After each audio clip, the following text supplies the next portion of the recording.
Welcome to part 3. I know that you're just as excited as I am, or maybe not. Anyway, thank you for stopping by. Kelly the Kilted Therapist. I'm picking up kind of where I left off last time on emotions, but this time I'm going to talk to you about something a little bit more granular because I want to help us to learn how to better navigate what we feel. What I'm finding in listening to some other popular therapists and professionals who are in the space of social media talking about emotion is that they spend a lot of time talking about little tools, little tips, little things that kind of, seem to work at least part of the time. I want us to get a better understanding of what's really happening inside of our body. So I'm going to start with this. When was the last time you got behind the wheel of your car and you were driving, thoughts started to drift, or maybe you're at a family get-together. There's a lot of people and you're sitting across from somebody and then you realize that they're looking at you kind of strangely.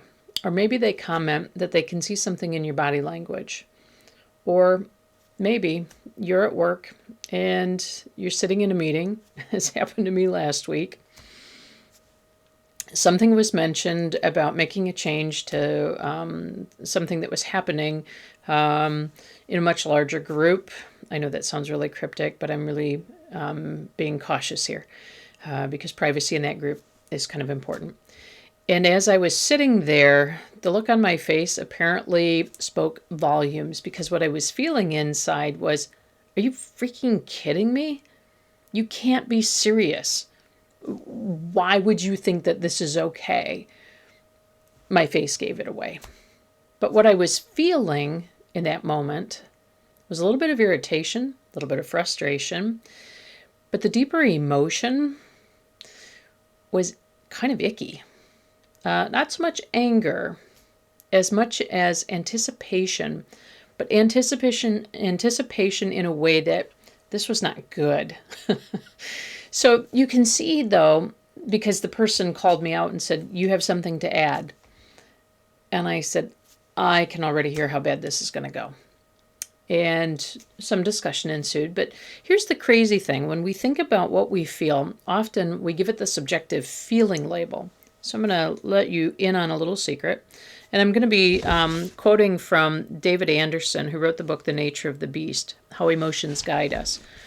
Because I want us to understand something very intrinsic. You've heard me talk repeatedly, not just in this series, but in other videos, about why I separate emotion from feelings. We have about 10,000 ways to describe something that we're feeling.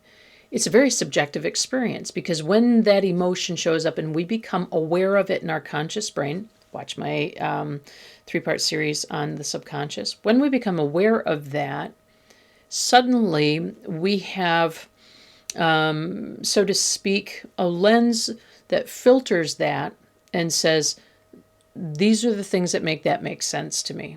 Now, sometimes we're misunderstanding what's happening in our body.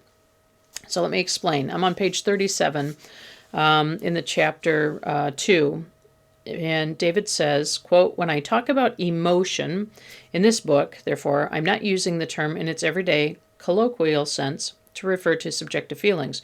Rather, Adolphs and I, like others before us, including researchers who study emotions in humans, such as University College London neuroscientist Ray Dolan and University of Southern California neurologist author Antonio Damasio, have argued that neuroscientists should use the term emotion to refer to a type of internal brain state that is incited by external stimuli or memories and that casually drives behavior.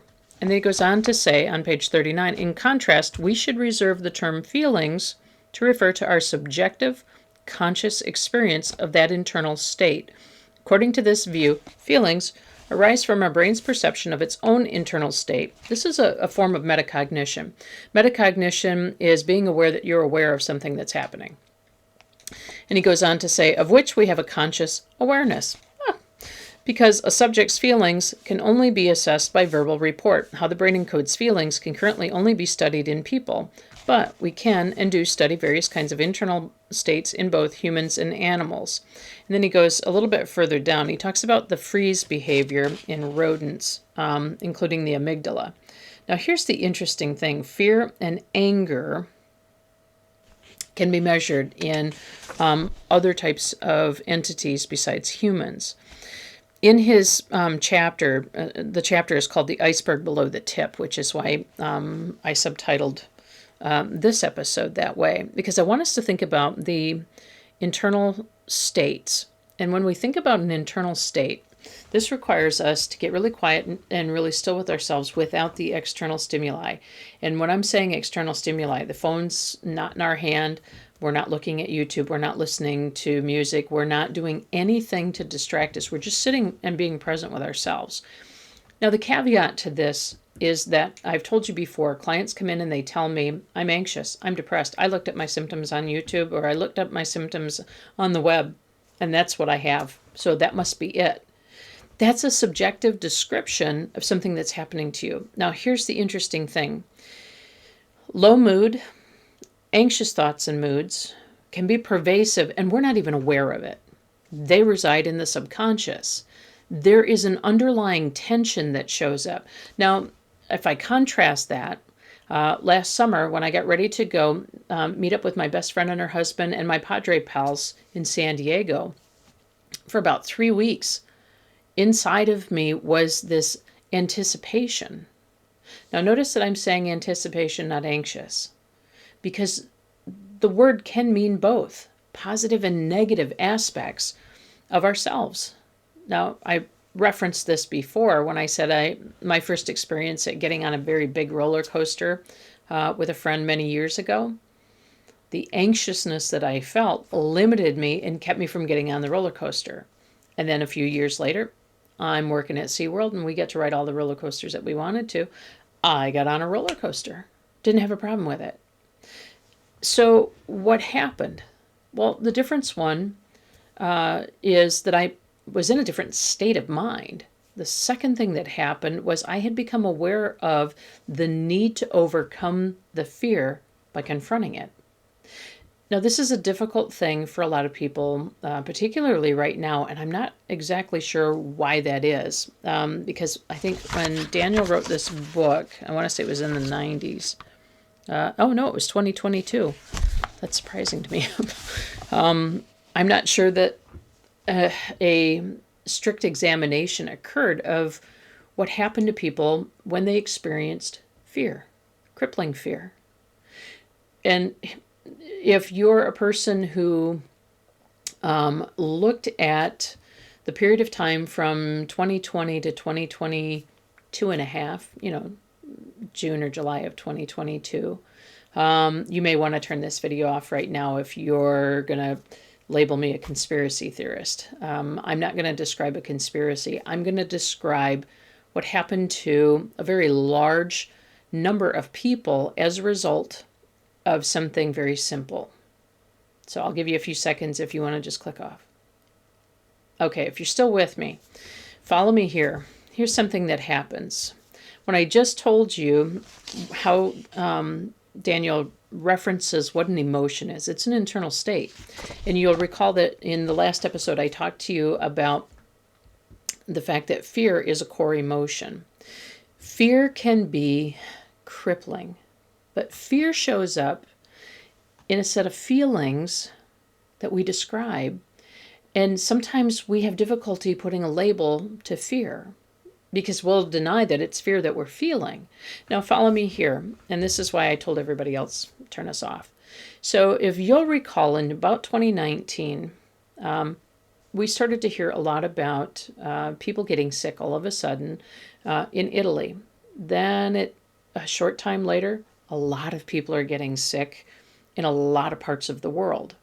Well, because of the availability of 24-hour news information, social media, with complete access around the world, things get communicated so much more quickly than they ever have. Now, I'm going to contrast this with what happened about the time of World War I with swine flu.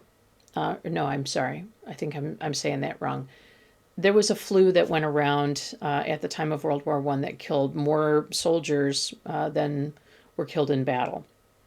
So I'm going to use the two of those to talk about the way that fear can induce a whole set of emotions in us that create response. Now, you recall that I told you in the last video, we have a thought, we have an emotion, and then we have a behavior. That thought and that emotion are only separated by a quadrillionth of a second.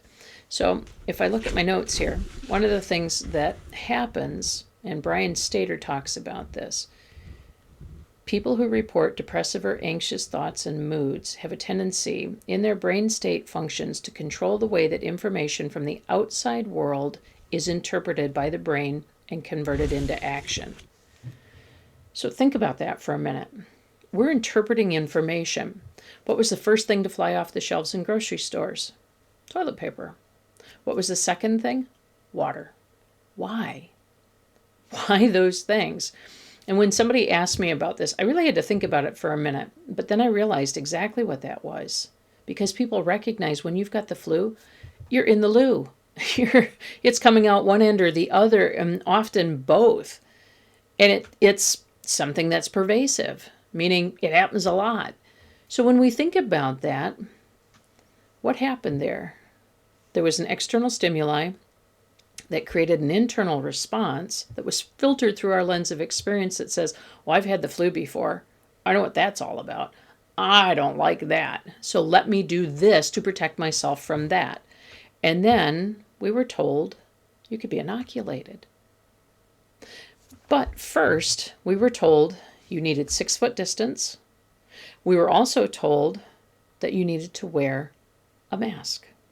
Now, the thing about this is, in and of themselves, this seems pretty innocuous. But what it also did is it created a whole new set of narratives in people. Now, I'm not here to take one side or the other in this particular video. You draw your own conclusions. And this is why I said people are going to label me a conspiracy theorist. This has nothing to do with conspiracy. This has nothing to do with a theory around what happened in that period of time of the LDs. What I'm talking about is that people began to see the visual stimuli. They would see signs, they would see information on social media and other places that said it is recommended that you be a specific distance apart from one another. And what did people do with such a limited information? Well, they began to rely on additional news sources to tell them the importance of that. But see, everyone that I encountered over that period of time, and I was an essential worker at that time, so I actually came into contact with a lot of people because as a clinical provider, as well as I was a harbor master at the time, I still had to go out to work and I'm still interfacing with people. But I'm sitting in an office, which at the time, the person that was paying my paycheck said, you will adhere to these rules while you're working here. Now, the interesting thing was my internal state was, this is no big deal. It's a flu. That was my internal state. I don't know what yours was, not here to judge you. But I had to pay attention to the fact, and I had to be patient with people who came to see me or who wanted to talk with me about their feelings about this, because their anticipation, and this is one of the 9 core emotions. We just label it anxiety. But the simple fact is anxiety doesn't go far enough to explain what is happening for people. They're anticipating something, either positive or negative. More often than not, it's tied to fear. So you can see this coupling that happens because people immediately begin to think the worst, like they did in 1918. Because what happened was all of these guys get on a ship. Pretty soon, people are dying every day on the ship. Why? Well, for starters, there were a whole lot of things that were going wrong at that time. You have to remember that there was something new that had came out about the time that we were sending men overseas to fight. Now, I'll leave that to you to look up and understand. But there was a mass fear. Now, that mass fear was triggered because news reports and movie reels were saying people are dying. These are the conditions under which they're dying. Now, let me fast forward a little bit to the late 1940s, early 1950s with something called DDT. Also, I invite you to look that up for yourself. this was a very harsh chemical, but people are breathing it in. They're putting their faces into it. It's smoked all around them in order to prevent them from dying. So how do you internalize those messages? But at some point, they were normalized. And people got over the fear because I survived today. That wasn't so bad. Notice, though, that in each of these cases, you had a visceral response. Because what did it make you feel when I said the words? What did you think? And then what happened immediately after? Now, I'm not making you feel anything. This is your interpretation of the words that I said. So now you're starting to understand how emotions work. And see, this is the part that gets lost in a therapy room, because most clients will walk in and they'll say, well, I've got anxiety. And the therapist will gloss right over it and say, are you taking an anxiolytic or, an SSRI? And how long has that been going on? They miss the point. And this is why this becomes so important. Because as a clinical provider, the very next thing that comes out of my mouth when somebody says, I've got anxiety, I'm like, tell me, what does that feel like? Where do you feel that in your body? Again, I get a lot of people who tell me they feel it right here. We explore that. And then I say to them, I wonder what that means. Now they're drawing connections about paying attention to what's happening inside their body. There's that metacognition again. Now think about this. When I ask clients, what do you feel? And, what's happening for you? I tend to use that language more often. What's happening for you? 9 times out of 10, people will not tell me I'm feeling anxious. They won't tell me I'm depressed. What they'll say is, and the ones that do generally can't articulate anything beyond that. But the ones that do sit with themselves and say, well, and they'll use a metaphor. It felt like I got run over by a truck. Or, I just feel like I can't today. You can't what? Help me understand. And they'll point to their chest, their shoulders are up here, their face looks really tense, and their eyes are wide. Now, we might interpret that as fear.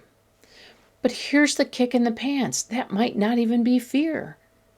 What they could be experiencing is that inside their head, there's a movie going, and they're trying to recreate what the experience is somatically in their body. Somatic's just another way of saying what I feel in my body that feels out of sorts, dysregulated, or otherwise just not quite right. And you may also notice that I'm trying to move away from therapized language. Therapized language gets us into all kinds of trouble because it's considered technical language. But here's the simple fact. A lot of people misuse it. They don't understand what they're saying, but they've heard it somewhere in connection with something, and therefore that's what they spew out. So I'm getting very granular when I'm asking people, so what's happening for you? Now, I met a young man recently, told me some very grandiose things, told me about his diagnosis, and then I said to him, do you really feel like that's true for you?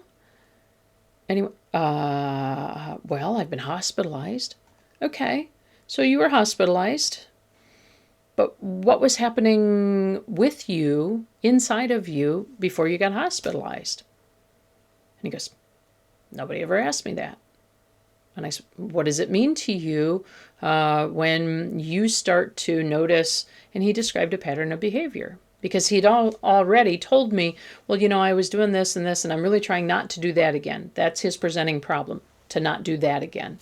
So that presenting problem lets me know kind of where we need to start looking at treatment. But the treatment isn't a medical thing. The treatment is helping him to figure out, how did he internalize the messages? How did he interpret what was happening to him? And then how do we maybe reorient that interpretation so that it makes more sense for him and he can kind of get his arms around how he can move himself forward? Because my goal at the end of the day is for you to not become reliant on me. I'm not here to take your money long term and keep you on a hook for something. My job is to help you figure out what's going on, help you to see it in a way that is manageable for you. Now, I love when people say to me, yeah, but Kelly, as a therapist, there are rules you're supposed to follow. Great. Where does it say I need to make you worse and keep you on the hook longer? because that doesn't seem ethical to me. You know what I mean? But what I do know is that when I have a direct conversation with somebody where I am getting inside their lens of perspective, and I'm using the word perspective very intentionally, I'm getting next to them to see the world the way that they see it. And the reason that I do that is because if I can see the places where there are gaps in their thinking, or, at least get my own idea through my own biases and filters of what this means to them, sometimes we can look at it from an entirely different perspective, because often we tend to narrow ourselves down to one or the other. I call it the lesser of two evils. A person will tell me, well, I need to watch porn because it makes me feel good. And what happens when you don't feel good? And I get the, what? What happens when you don't feel good? Well, like when? I don't know. When you watch porn, do you feel good every time you watch porn? Oh, I don't know. What about people who use substances? What about people who regularly talk about childhood trauma? What is it like when you go through a day where you don't reflect on your childhood trauma? And I get that, yeah, but I have that childhood trauma. Okay. Are we using it as a superpower? What does it mean to us to have gone through that? Notice that I'm not asking typical questions, because ordinarily what would happen is some well-intentioned person who's very well-meaning, and I'm not here to discredit anybody, but the next logical thing that they would do based on cognitive behavior therapy is, well, the way that you think about this is wrong. Excuse me? So I'm not the expert in the room on how you get through your life. This is why it is so important that we understand emotion so that we can begin to build a bridge around how did I decide that that's what that means. And I love this because when Ledoux talks about the freeze, we've heard, at least I did in law enforcement all the time, fight, flight, freeze, fawn, because the amygdala says we're going into hyperarousal. What if it doesn't mean any of that? What if it means intense curiosity? What if it means something else? What if it means anticipating something delicious? And by delicious, I mean something that I'm really going to enjoy. Because remember, if you listened a while back ago to another video, I talked about the first time I got shot at. I was so stoked about this because it was actually bringing forward something that I had mentally rehearsed. And if I'm going to be honest, I kind of fantasized about it because I'd seen TV cops, grow up watching Miami Vice. These guys are in shootouts. Don't tell me that doesn't look sexy, because nearly every cop show does this at some point because it looks sexy. It's risky. It's dangerous. It's high adrenaline. It's adventure. Notice where your head went? Notice what that feels like in your body. How do you describe that? Because you might be like, are you out of your ever-loving tree, Kelly? There is no way I want anybody to shoot at me to feel those things, because I wouldn't feel any of those things. You don't really know that. Not for sure. Because what have you been conditioned to believe about what you feel? And just because I'm sad or I have a low mood, what does that really have to do with anything? Now, I'm going to kind of take us back for a second, because low mood, and I want to share this with you. I want to talk to you about rumination. And rumination is a therapy term that says, I keep going back over these thoughts in my mind. I call it going back and touching the dragon. And the reason that I call it touching the dragon is because what are we doing? We're counting coup with something that's going to bite us. But how often do we do that? For some of us, it's several times a day, because somehow we're afraid that we're going to forget that dragon at one time either bit us or burned us. Like you're going to forget that? But see, that's what happens in our internal state, because the thoughts we think, and here's where I'm going with this. I'm back in the book, How Emotions Are Made, The Secret Life of the Brain by Lisa Feldman Barrett, and I'm on page 208. Scientists now consider chronic pain to be a brain disease with its roots in inflammation. It's possible the brain of a chronic pain sufferer received intense nociceptive input sometime in the past. That's a fancy way of saying something happened and the brain interpreted it this way. It keeps predicting and categorizing anyway, generating chronic pain. It's also possible that predictions about inner body movements are turning up the volume on these nociceptive input as it heads from the body to the brain. Now I'm going to go a little bit further down here. So pain, like stress, is another concept with which you make meaning of physical sensations. What did she just say? How we make meaning. You could characterize pain and stress as emotions, or even emotion as stress and stress as types of pain. People do this all the time in my therapy room. It hurts. I hear that a lot. And when I ask them, where physically do you feel that? I get a quizzed look like, no, here, I'm calling it pain. Because how are they interpreting this? I'm going to sneeze, hang on.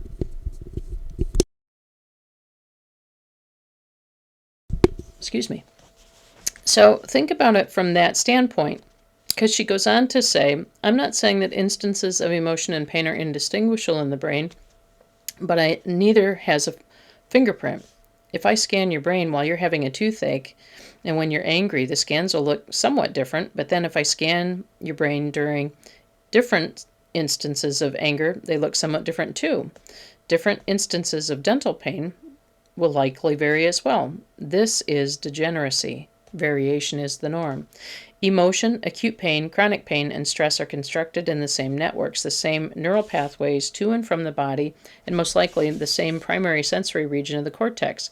So it's completely plausible that we distinguish emotion and pain by concept. That is, via the concepts the brain applies to make sense of bodily sensations.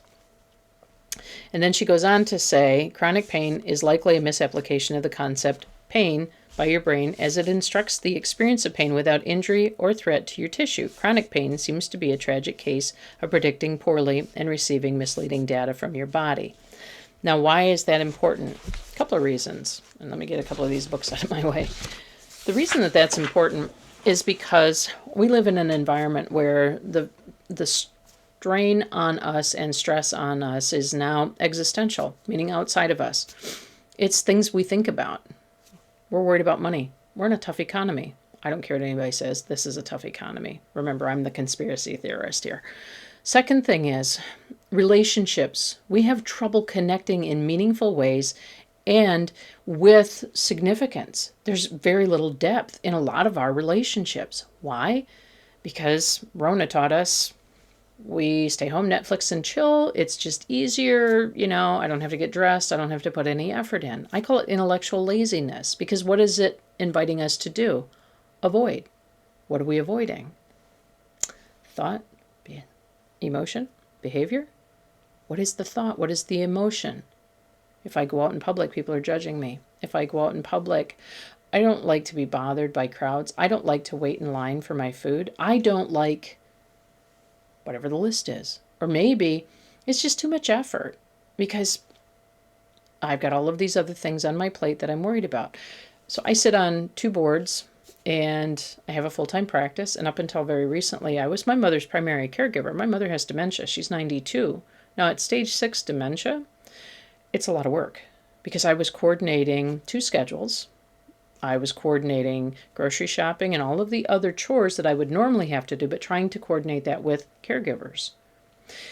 So you can see I had a lot of stress on my plate. What I couldn't see, but my friends and my family could, was the stress on my face and in my body. Despite going to get a massage every 2 weeks, despite red light therapy, despite, going back onto carnivore, I was just like dragging. And my emotions were stunted, because I just didn't have time for them. That was my personal experience. But my internal state, and this is what I think is fascinating, because Ledoux and Anderson, as well as Barrett and several others, have looked at polygraph exams. What is happening in our internal state? Even though there's not a whole lot that was happening in terms of shown emotion. Now, occasionally I would get really irritated. Because my emotional gas tank was low. And in that irritation, I can't always express that. So this should be a good lesson if we're trying to learn how to manage emotion. We can control a lot of things in our emotional toolbox. Problem is we don't always want to. Okay? But now, bear in mind, I told you I've got a lot of commitments, and this is not a complaint by any means. What I recognized, though, was that once my mom went into assisted living, I felt a lot of weight off of my shoulders. My sleep improved, my intake of food improved. Actually, my gut health improved immensely. I had some problems with my gallbladder. I also felt like my liver was in trouble. I'm going to be 55 here shortly. So, it was important for me. Oh, I got a mosquito in here. It was important for me to recover my health, because if I'm going to be any good to anybody, I got to take care of me. So that meant working out again. That meant making sure that I was eating right, avoiding certain foods and drinks. And it meant taking some time to be really present with myself and uncovering what are the things that I'm consistently thinking. So in that metacognition, I'm evaluating all of those things. Now, I'm going to try to shorten this, and I'll probably do one more video because there are a couple of other little things that I want to share with you about emotions, because I think this is a fascinating topic. In the 1960s, there were a lot of riots. This was because of the social upheaval, blacks reintegrating into schools, and marches, things of this nature. There was a riot in Chicago. There was a police officer, and I've talked about this in another video. He got shot between his pinky finger and his ring finger. He looked at it and said, "Oh my God, I'm going to die." Guess what? 6 hours later, he was dead. That was the only wound that he had. Contrast that with a Navy SEAL, and I forgive me for not recalling his name. He was shot like 37 times, survived, carried out a wounded guy, and then collapsed in the helicopter, survived. What is the difference? The way he talked to himself and what he heard from the medics in that helicopter. He was in a war zone. Now, this is a guy who was already dealing with extreme stress. And this is where I'm going with this, because I'm going to talk in the next video about stress and the role that it plays in our emotions, because I want us to be acutely aware of how it influences low mood and anticipation. But I also want us to be aware of the fact that there are some underlying conditions metabolically that can also contribute to low mood and anticipation. One of those is methylation. There's pylorrhea. There are a number of medical things that can induce those states. But, the average clinician, completely unaware of those. And how do I know that? Because when I get clients that come in to me after they've been in therapy most of their adult life, or even from childhood, I'm always intrigued by the fact that, first of all, they're coming back in for therapy. What did we do wrong? And again, not a criticism of the people. I don't know what you taught them, what you didn't. I don't know what your style of therapy was. Not my job to say that you didn't do your job. But I'm wondering why the client continues to feel like they need that crutch of therapy. And then why didn't anybody have an intelligent conversation with them about the risks of some of the medications, which also induce those states? Now, I realize I'm sounding very heretical to my profession. I've had this conversation. I treat a couple of professional people in the medical field, one of whom is a doctor, high-flying doctor. And I told him, I said, stop prescribing SSRIs, SNRIs, and anxiolytics just because somebody comes in and says, I have anxiety or depression. Just stop it, because you're contributing to a possibility of suicide. Another thing that is a stressor, which I'm going to talk more about in the next video, farmers right now are being pressured to stop farming. Why would you try to take away somebody's sole purpose for existing? Why? What good purpose does that serve? Because what you create in people is an internal state. But do you? Because how do people make meaning? and you've heard me say that throughout this video, and I'm almost done, I promise. How people make meaning is they assign a value system, their value system, to events that happen where they happen to be present. And I say it that way for this reason, because I'm aware of a woman who insisted to me that somebody else was her responsibility. And when I said, this is an adult woman? And she said, yes.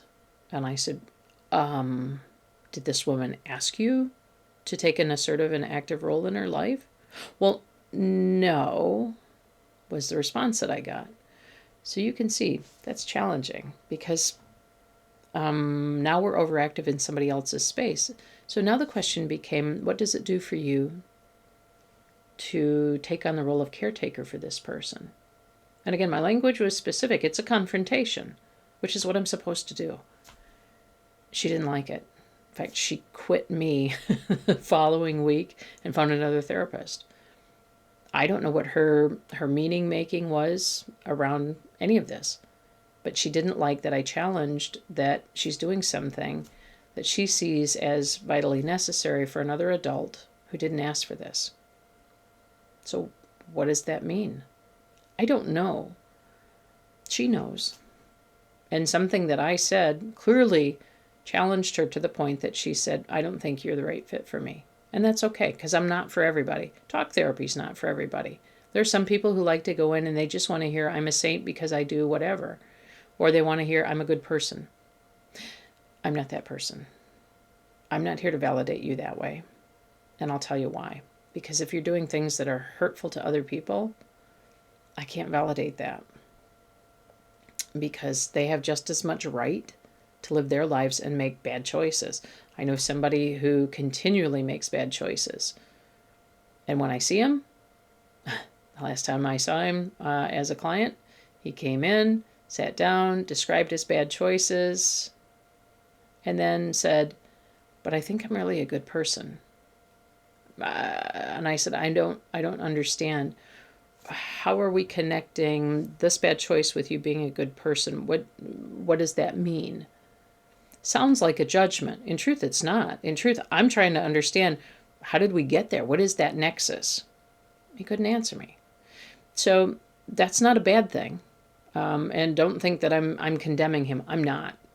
Because I've got to accept that this is how he makes meaning. And for him, it's solid reasoning. I'm not sure how that works, but I can't stop it either. All right, I'm going to wrap this up. And like I said, the next video is going to be about how stress impacts our ability to navigate. Till next time, I'm Kelly.